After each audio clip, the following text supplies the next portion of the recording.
Hi, I'm Mark with the Salem Market Group. You know, for many of us, a home is our single largest asset. And, oftentimes, both ourselves and our parents haven't done a great job of planning. We've had, a lot of people have heard about trusts, wills, probate, but those are kind of vague terms.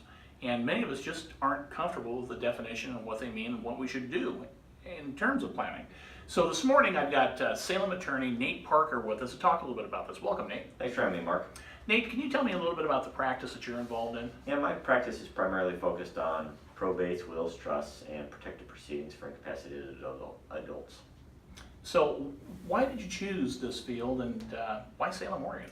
I came to Salem because I came to law school here at Willamette, and my family fell in love with the area and we decided to stay and make it home. And probate because I met a local attorney here who was practicing in this area, and he introduced me to the field, and I really found I had a heart for it. Mm-hmm. So Nate, do you only work in Salem? Because I know your office is here. No, our primary focus of practice is here in Salem and Marion County, but we also go to Polk, Yamhill, Lynn counties, and then we have a few cases up in the tri-counties. Wow, you cover a lot of area. We do. So why is it important to have an up-to-date will? It's important because a lot of folks want to have some say in where their property goes after they pass away, and if you don't tell somebody or write it down, then the state decides where your stuff goes. So it's important to write it down in a will, and you can also determine who manages your property after you pass away. So can you tell us what a living trust is and what are the advantages to having one? Yeah, a living trust is a document that you sign while you're still alive. It's a contract that you transfer all of your property into the trust, and you appoint a trustee. So after you pass away, the trustee then can go in and access all of your property and distribute it according to the terms of your trust.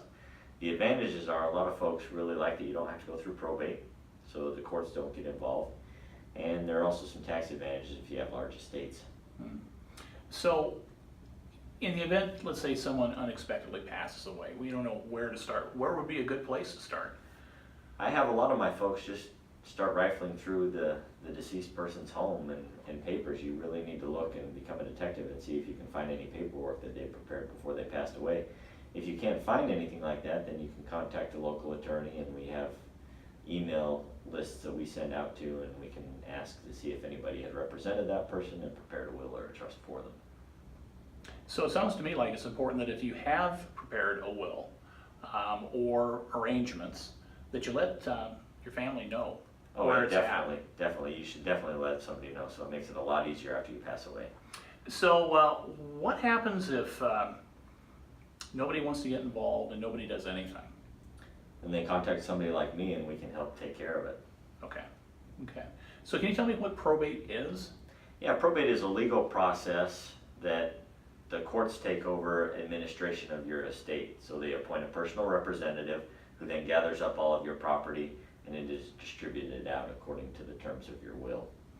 Nate, if someone wants more information about this process or wants to do a little planning, what's the easiest way to reach your office? You can just give us a call. Our phone number is 503-399-0180.